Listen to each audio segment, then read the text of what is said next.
Hello, everybody. Welcome to another episode of the Thriving Adoptees podcast. Today I'm delighted to be joined by Jaycie. Jaycie Bias. Looking forward to our conversation today, Jaycie. Hi. Um, Thank you.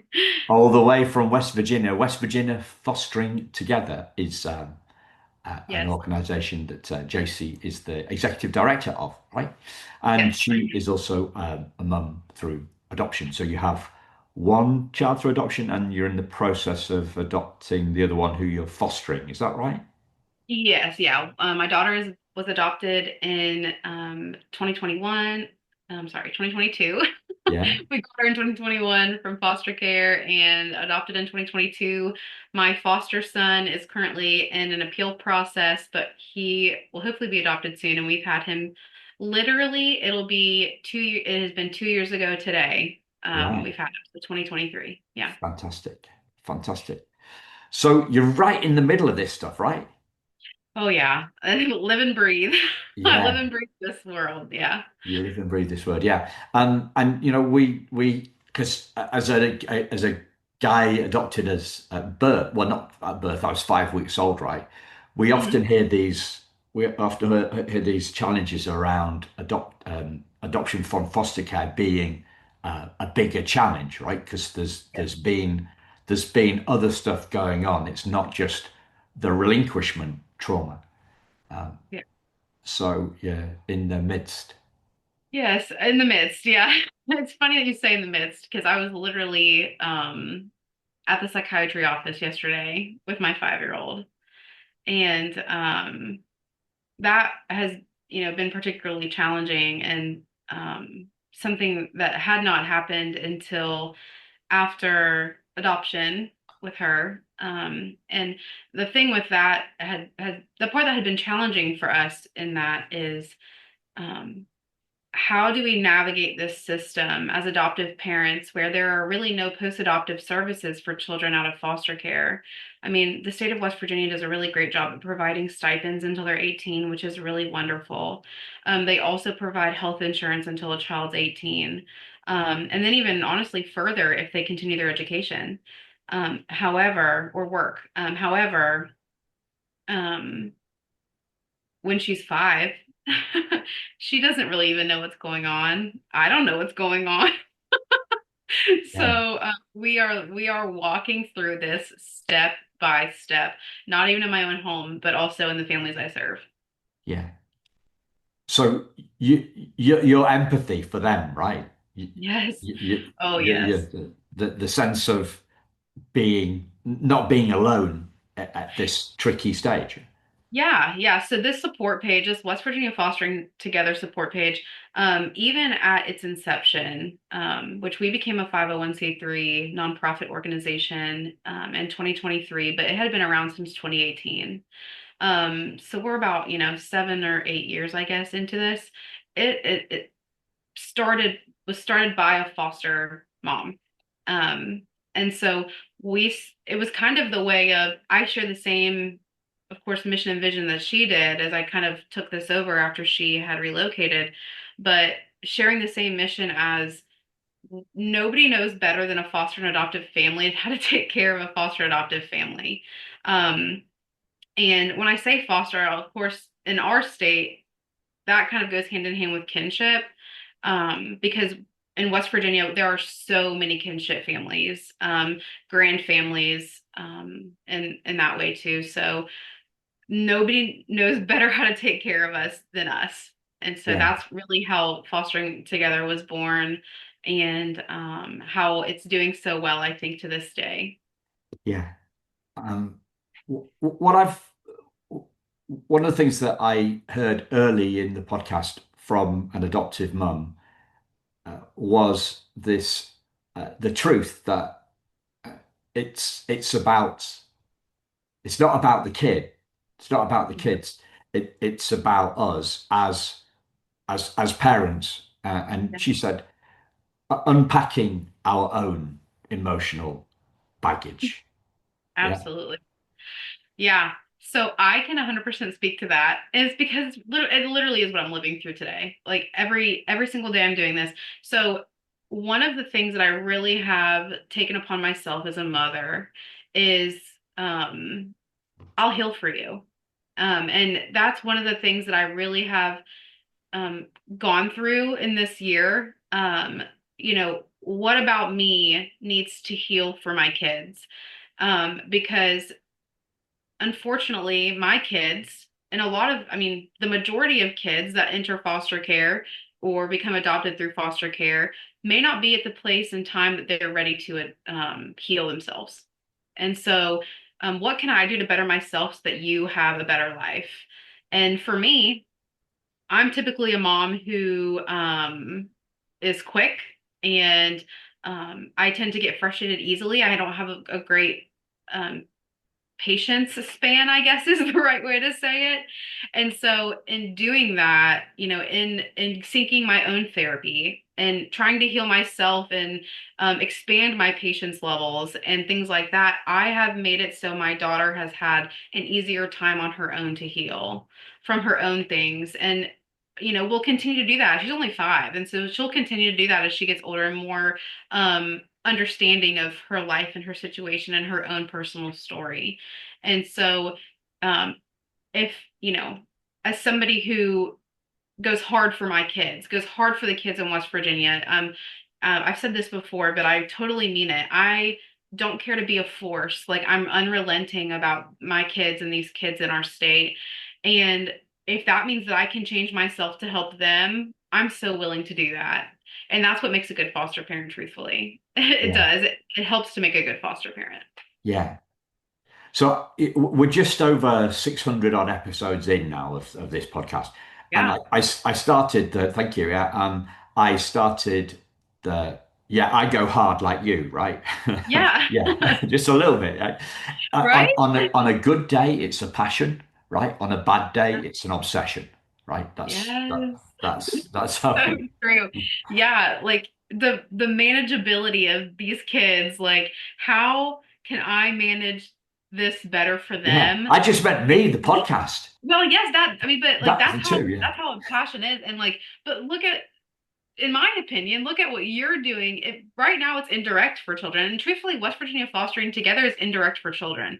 Me and you, Simon and Jaycie, are caring for parents, giving them a place of understanding, a place of I can understand this because look what somebody else has gone through that I'm similar to, and that validates the feelings of foster or adoptive parents and kinship parents or grand families, and maybe gives them one more day of saying I can do this today.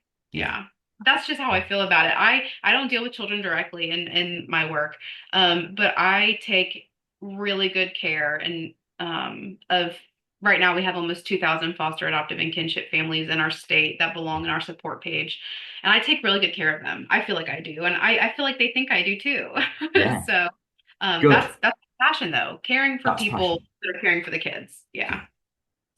So when I started 4.5 years ago, all the questions were about thriving, Yeah. and then we did for a while. We did all the question. The focus was purely on healing, and then we kind of went back to the beginning and talked about thriving, right?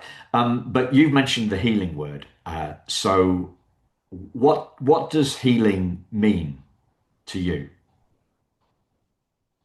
When you said that right off, the first word that came to my mind was loads of effort.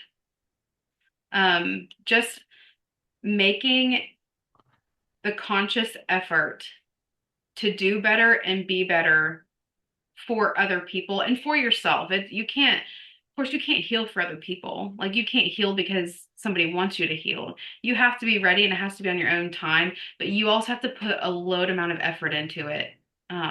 Because if not, sometimes it's not successful. And that's really a disservice to the work, to any work that Yeah, somebody's put in, or to any of the history or trauma or anything that you've experienced. yeah.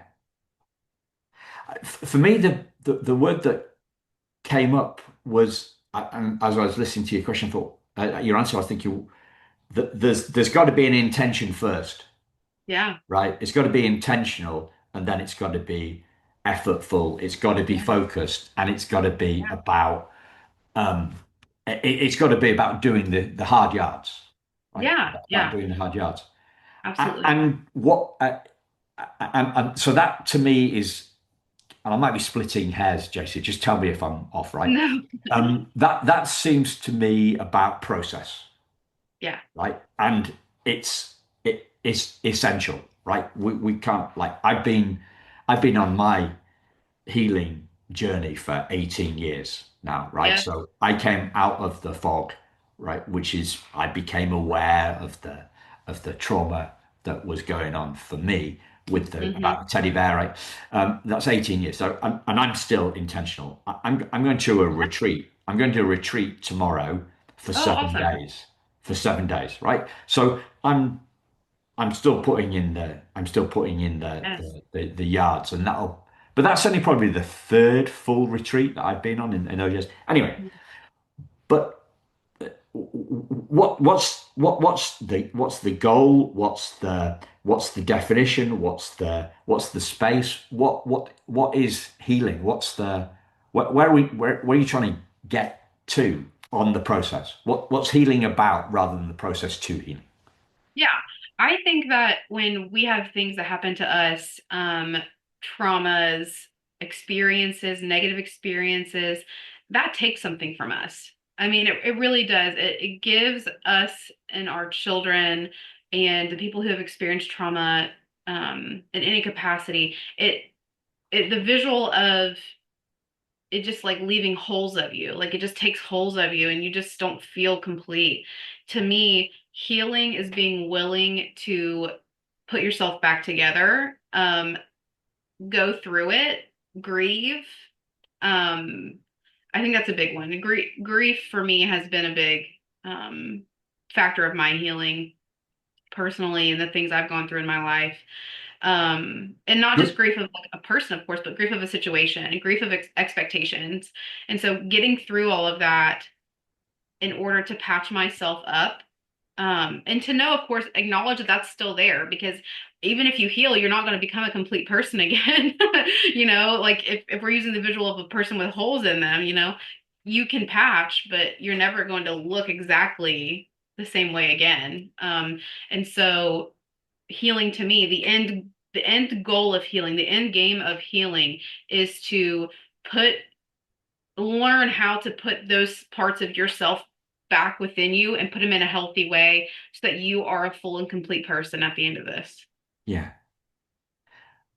Can I take you back to the grief word? So you Yeah. talked about grief of expectations. Would you, I mean, if it's too intrusive, just tell me to No, back you're off, fine. right? Um, the grief of the expectations of what? What was it Yeah. for you? So, one specific thing that I'm really thinking. Oh, you've just gone mute.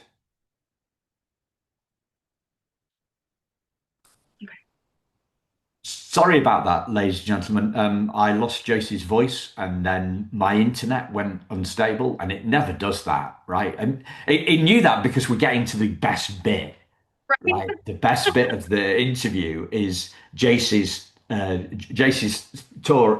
talking about the loss of expectation, the grief of expectation. So what was that about for you, Jaycee? Yeah. So one thing that I really think about when I'm thinking about the grief of expectation is as a foster parent, the grief that we take on as a child who has been through trauma. And so I personally have had children in my home that I've had to grieve the fact that their parents, their biological parents, their biological family members, or whoever was caring for them at the time, did not treat them the way children should be treated, that they gave them this trauma. And unfortunately, with the giving of this trauma, and then this child ends up in my home, I have to, as the adult who's caring for this child, I have to put that on my shoulders. I have to say, I am the keeper of this story. This story of my child's trauma does not belong to me, but I keep it. And it's my responsibility. And while they don't understand, while they're not willing or they're not able to understand their story or know their story, it is my goal and my job as your foster or adoptive parent to keep that for you and keep it safe. And so, because I'm having to do that and I'm having to digest with these children at the same time as them, all of the things that they've been through, and truthfully, if I adopt them, I'm going to have to tell them what happened to them. I'm going to have to tell them all of these horrific, awful things that they should never know about themselves, but it's their story to know and it's their story to own. And so, as my due diligence as the keeper of a story, and actually, I actually had heard that at a training recently, and it opened up so many doors for me. But it just made so much sense. But my grief of expectation for the person who was caring for this child, now that I'm having to go through the awful healing process with them, I still to this day cannot fathom the fact that these children have gone through so much. And I expected an adult to act like an adult and a parent to be a parent. And unfortunately, I have to grieve the fact that they were not a parent. And I think that that's so hard for me, Simon, because I know what they lost. I know what a biological family has lost when they lost their child because they're in my home now and I get to love them and I get to be that parental figure at the moment or eventually, their adoptive parent or whatever that means. That to me is what I'm having to grieve. I'm having to grieve that this child has come into my home so hurt, traumatized, etc., and that it was the hands of somebody who claimed to love them. That's the hardest thing for me as a foster parent that I have to swallow. Wow. Wow. I've never heard it expressed as uh, devastatingly eloquently as that, Jaycie. I mean, yeah, well, thank you. I've done this for 4 years. The average in our state of West Virginia for fostering is less than 6 months. If somebody's going to foster, I think at one time I heard 90% of foster parents in West Virginia quit after 6 months or less. And I've been doing this for 4 years. So of course Yeah. it's like a lifetime for for a lot Yeah. of people in this area. I mean, I've taken breaks here and there, so I can't say it's been the entirety of 4 years, but my house has been open for 4 years. Yeah. And I have had to get the medical records that taught me exactly what happened. I've had to go page by page, hundreds of medical records, binders full of medical records, and bawl my eyes out because I have just learned what happened to this child in my home and what they're going to have to overcome. I think that's so weird to me. It feels like this, not a time traveler so much, but maybe like a fortune teller mentality sometimes of like this little 4 year old or 5 year old or 6 year old, whoever's in my home. I'm younger, so I take younger children. Um, so these children who don't even know how to tie their shoes yet, when they're older, I know exactly what they're going to have to go through. I know because I've healed myself and I have not healed from nearly egregious things that they're going to have to heal from. But I'm going to have to be there and hold their hand through that. But right now I have to teach them how to tie their shoes. Like Yeah. that's so hard for me to fathom that. Like this little baby doesn't know anything, but I know everything and I don't what a burden for a foster parent to carry. Yeah.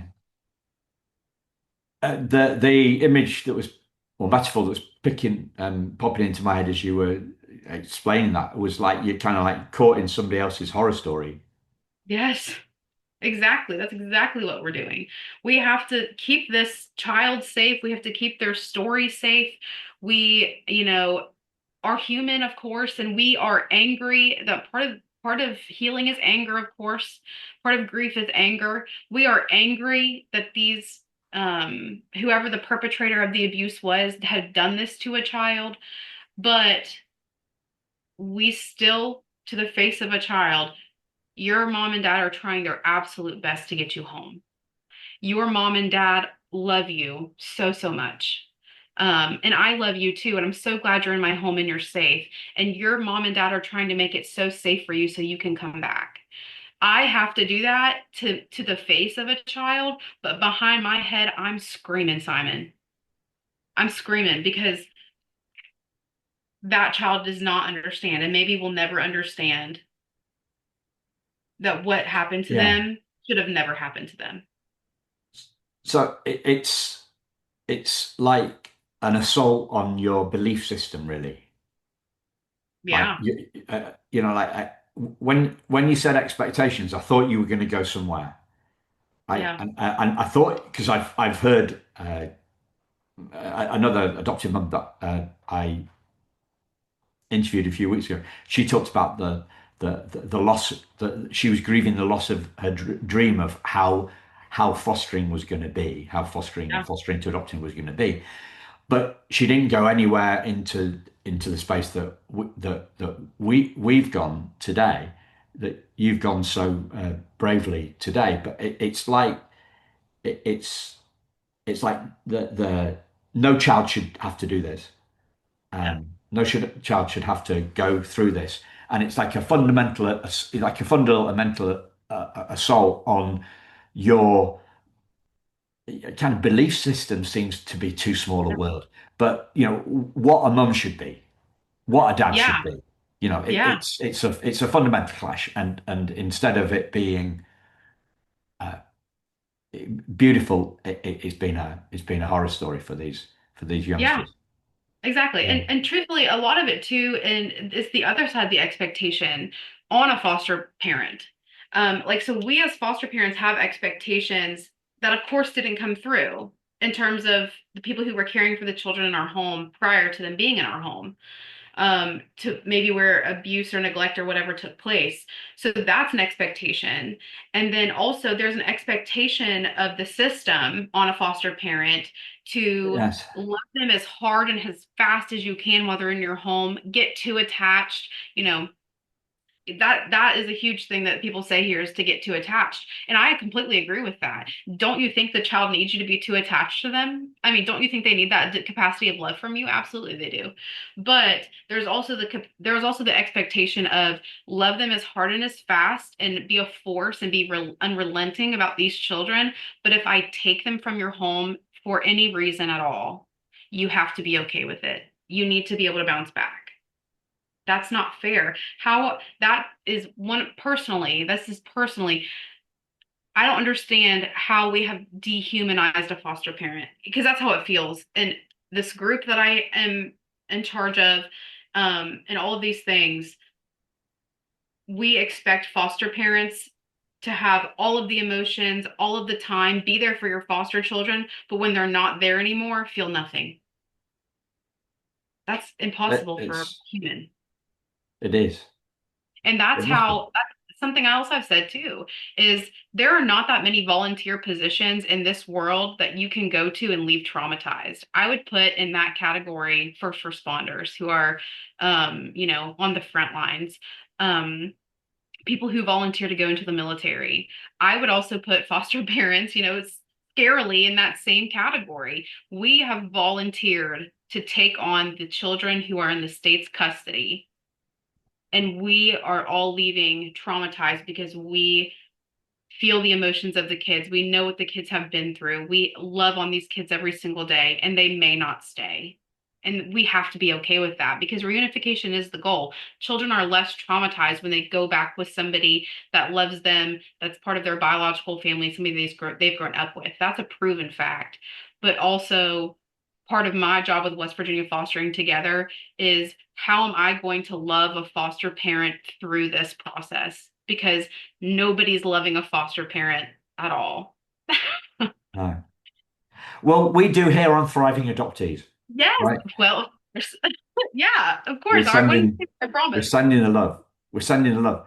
Yeah, on this subject, I like we've got to be in this together.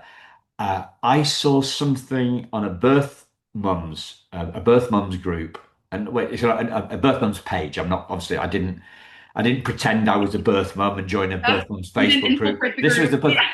but the birth mums were having a go, criticizing adoptees, and I just thought, no, we've got to come together on this. And then I thought, uh, I hope I haven't said this in a recent podcast. I might have done, right? But then I realized. I'm criticizing them for them criticizing us. So I'm doing the same thing. Um, Yeah. and we have to come and Yes. we have to come together. I mean, Yes. like there's It's a no other crazy way. it's a crazy train. And it feels like, I mean, so the birth family is mad at, or the bio family is mad at the adoptive or the foster family, who's mad at the system, and the system is upset with the courts. And there's just a big crazy train. And of course, in the middle of this crazy train is a child. Yes. And somebody has got to jump off. Like somebody has, a foster parent can't be in the same way a foster can't parent can't, like I just said, we hold a lot of grief about expectations of an adult and of a parent of these children in our home, but we in turn have been angry with a biological family, and that part of the grief of expectation. And so anyway, regardless, this big crazy train of system and people and care and love makes us do crazy things for a kid, but this child is in the middle and they see every single bit of it and they feel every single bit of it, and that is again a detriment to the child. When at the end of the day, if we could all and would all come together and be what the system was created to do, is to care for these children well, imagine how much more help we could be doing and how much less trauma there would be on a child. Yeah. I'm struggling to know what to do next because a less empathetic podcaster or somebody that's in cloud cuckoo land, right, would say, Mhm. "Well, then, what do we do about this? How do you get through this?" So I'm struggling to ask a question off the back of that. So the best I can come up with at this moment was something that you said about the story, right? Mhm. So um, I I'm asking your permission for me to share a little bit about my learnings on story. Ah, Yeah.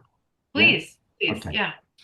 So this is a learning from back 18 years ago from the first retreat that I went on to, and this was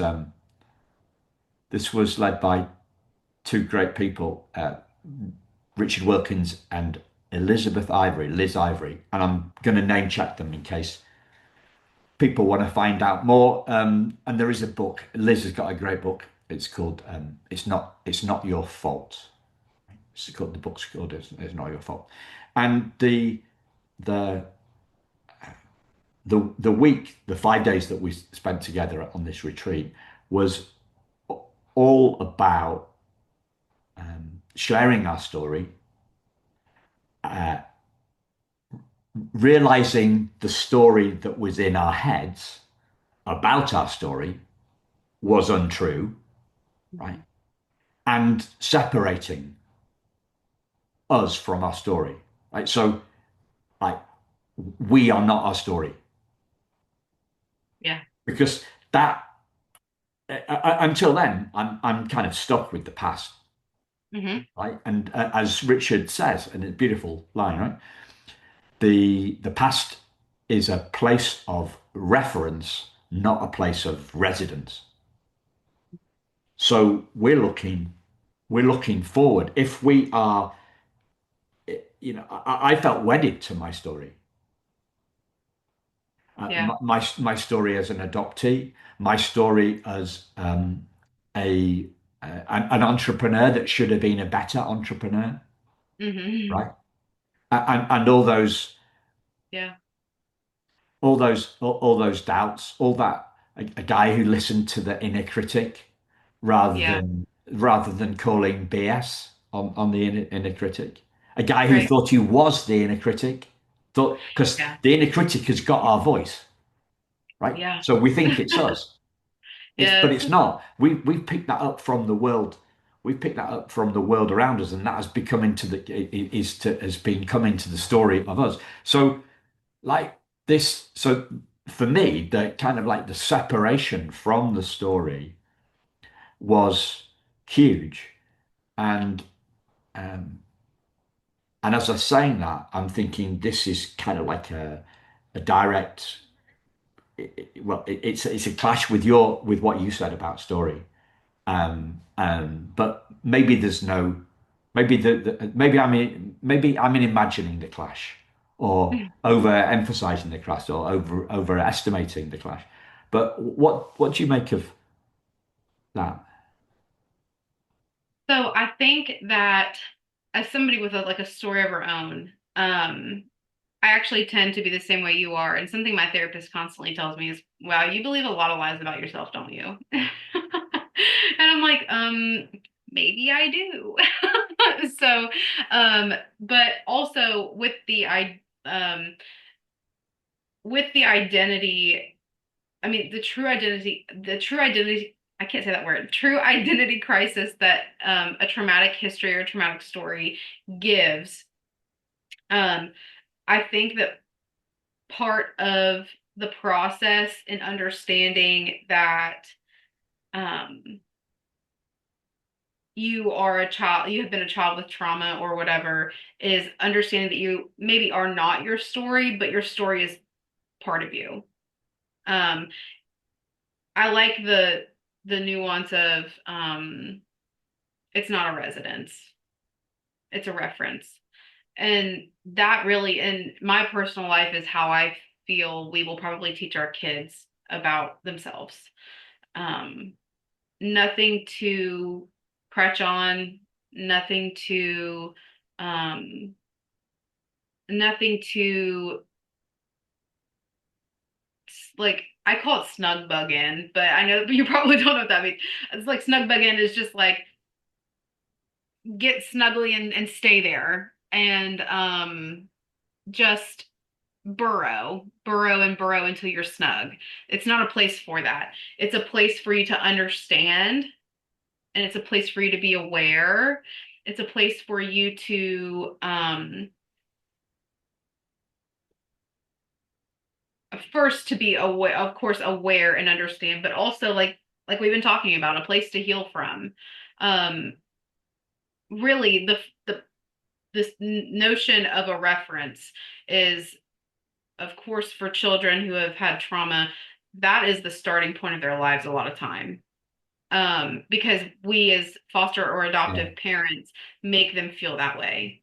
You had no life before me. And not that anybody would say that to their child, but that's how it can feel because as an adoptive parent, that's our frame of reference. We didn't know them before that. All we know about them is a medical record or in a case file. Yeah. You know what I mean? And so um, it's easy for that to translate that way, which of course makes it easy for a child as they grow or as they try to heal and into adulthood. It makes them feel like that's their origin story. When in reality, Simon's trauma is not Simon's origin story. Simon is Simon's origin story. And so I guess I mean, I really would agree that we should not make a home where um, we shouldn't stay. Because living in trauma is devastating and a crutch. Yeah. The I mentioned this before. Sorry, listeners, if you heard this before, but I don't think Jaycie will have heard this. Uh, Elizabeth, the lady that co-led the retreat that I went on 18 years ago, um, she was abused by her dad in every way possible, like Yeah. including sexually, right? And she wanted to be adoption. She wanted to be adopted because she wanted out of that home. She went to court and they didn't remove her. So she was stuck with it. And I thought and she had some challenges growing up, bulimia and stuff like that.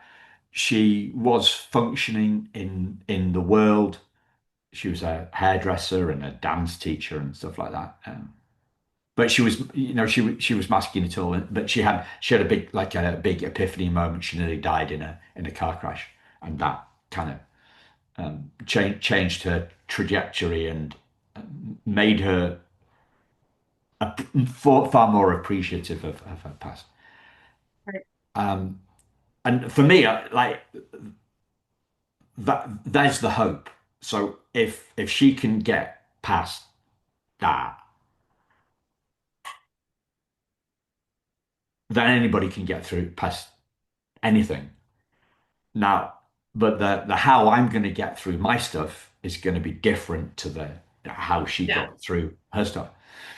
But I want to bring it back round and just try a question on for size for you. So you talked about what the therapist said, and you've also talked about uh, we can't heal them. We can only we've got to heal ourselves. To what extent is our own healing seeing through false beliefs that we have about ourselves?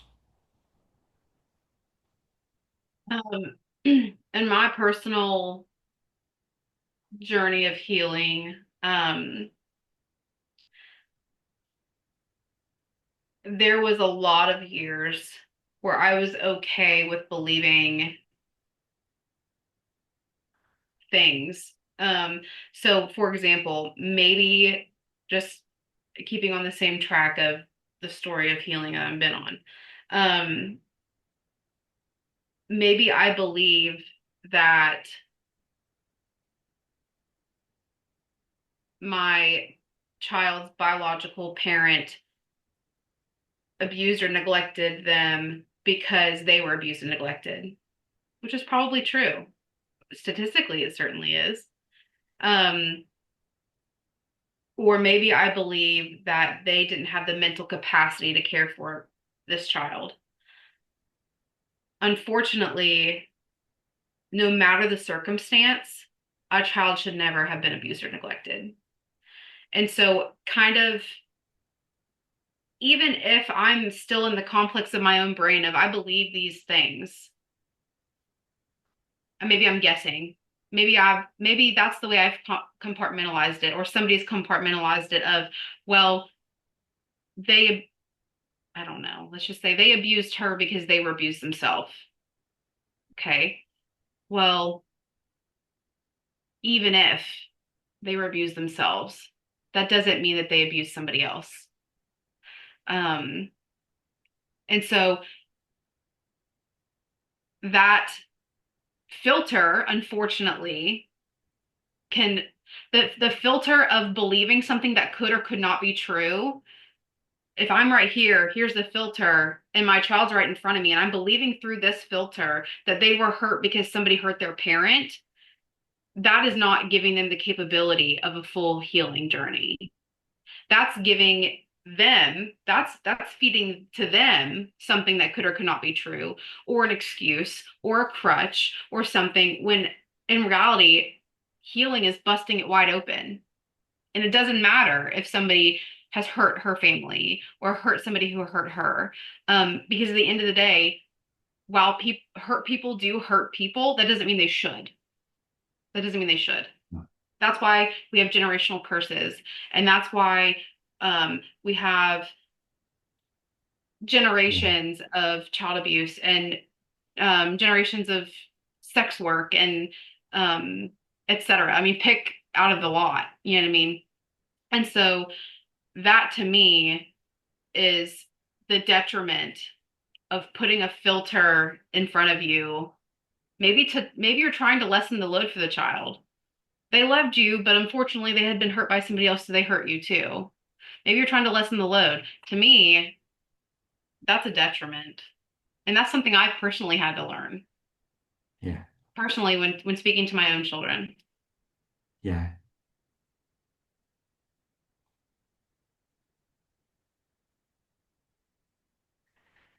I found out that my biological father had been in care,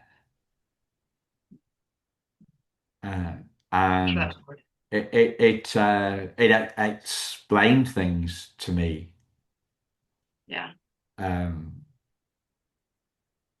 but all he did was sign a piece of paper, Yeah. right, relinquishing his rights. So it's not like he um, Hurt you. hurt me or abused Yeah. me. And yeah, but it explained it explained things. Yes. I could never really understand. I could never figure out whether I would have left my girlfriend in the lurch like he did. I could never figure that out. Yeah. But I could, I couldn't respect the guy after how he was on the phone to me Mm. 56 years later. Yeah. But I mean, these are, chalk and cheese, perhaps. Um, I, I, those are realizations that I came to myself, Yeah. making excuses to kids for the way that their biological parents um, treated them is clearly BS. Yeah. Damaging at minimum. Yeah. Hmm. It's unfortunate. And, It's and unfortunate. yet you're not dissing them, right? You, No. you're not dissing you're not dissing them Mhm. because to do so, dissing their parents because to do so would be dissing them. And Exactly. Well, and truthfully, especially kids who are old enough to remember who their parents are, um, that's one thing I think especially when I'm talking to new foster parents, that I have to try to make sure that they understand is they're still going to love them because that's all that they've known, and it's their family and it's in their blood. And um, can you blame them? Can you blame them for loving their family through this? Um, because that's all the child knows. But at the same time, we as foster parents or adoptive parents are signing up for that. We need to know that. We need to understand that. And that's something that we're taught in our system, in our coursework and stuff. But nothing teaches you. You could sit me through a million classes, Simon. Nothing taught me like the first that came home and the first that left. Nothing taught me more than them. And in fact, probably a reason that a lot of people stop so early into the fostering journey is because nothing teaches you like the first.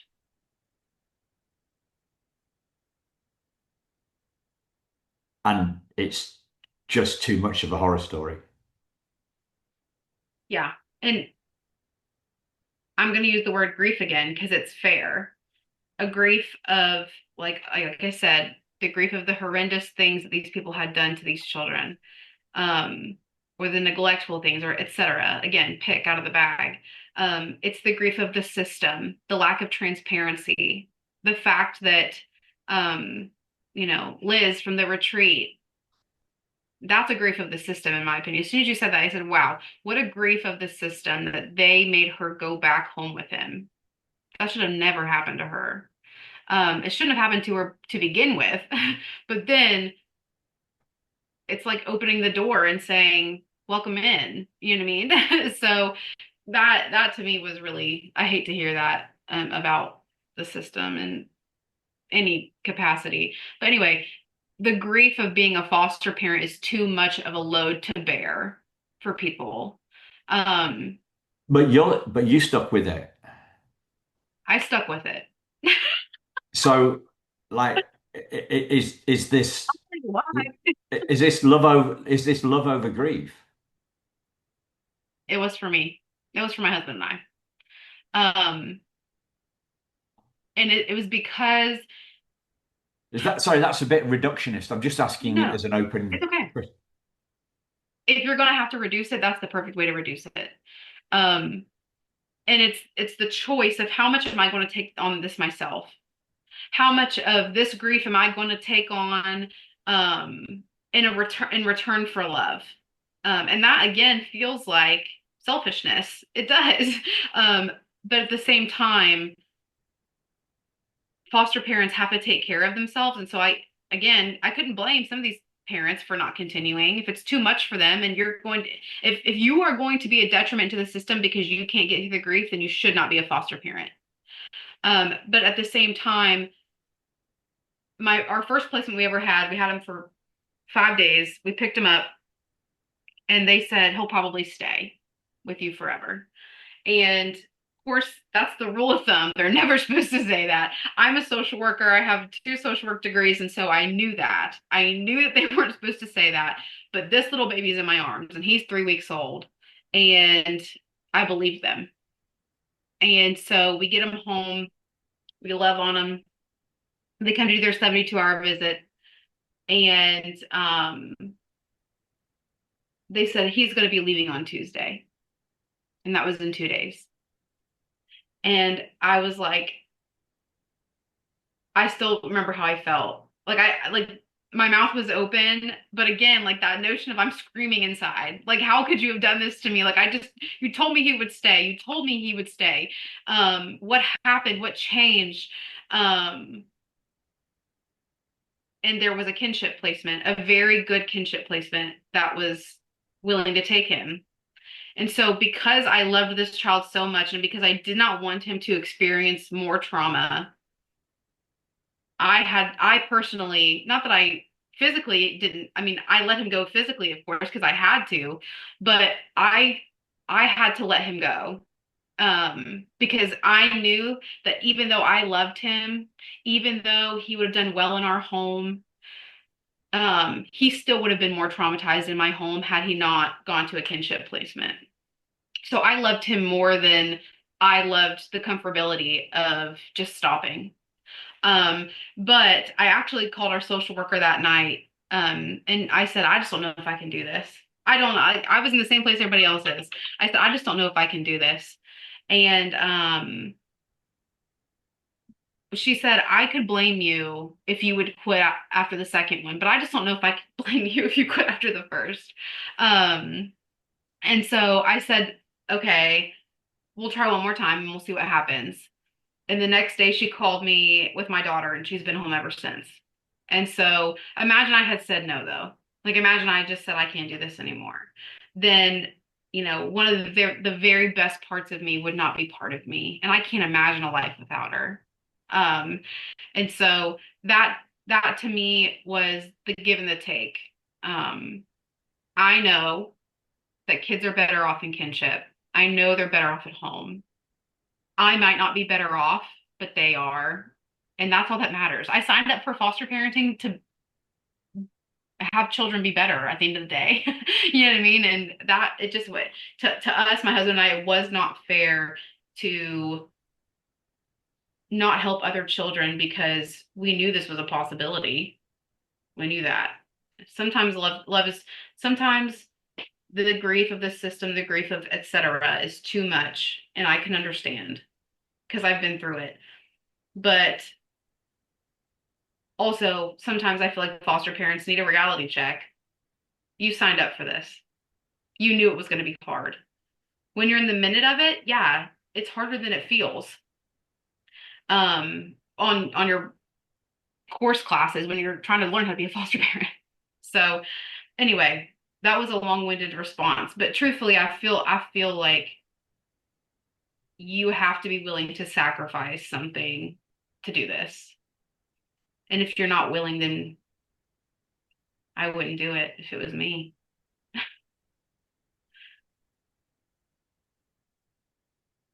Is it hope over grief?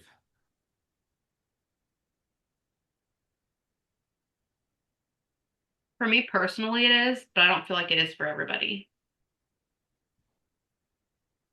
I think because I've worked inside this system and I hope that it'll be better and I hope that one of them will get to stay and be permanent, have permanency. Um, I think so. But unfortunately, in the system of definitely not just West Virginia, the system of our nation and our world as a whole is so hard. And I think the challenge of that is this is something else I heard in a training, a different training too. We are prone to poke holes in the system. We're prone to say, this is what's wrong with this. I think he actually, the analogy was a pothole. Like you're referencing all the potholes as you drive by, as you drive through, um, and the effort that you're taking to verbalize that there's potholes. Imagine, imagine the effort you would give if you would just patch them. If you would just patch them. And that's why I decided that this is what I'm going to do. Yeah. So, yeah, I think for me, it's at this point, it's hope over grief. Now, I'll say I've been doing this for 4 years, but when my son's adopted, we're finished. Um, and that's because I feel like at this point, my personal capacity, my husband's personal capacity, is at max with our children. We love them, they are our family. But to add another child into our home would be a detriment to them and a detriment to us as parents. Yeah. And we don't feel like we could care for any more as well as we do the two we have now. So that's why, but again, when I talk to foster families, you know when you want to be a foster family. That's the thing. Like you don't just have like this whatever. Maybe you have an epiphany one day that says, I think I could actually do this. And you know you want to do it, but you also know when you're done. You know when you're Yeah. done. Yeah. So yeah. So that brings it in, really. We're done for our chat, unless there's anything that you'd like to share that I've not asked you about. I don't think so. I hope I answered your questions well. Yeah, Yeah. beautiful.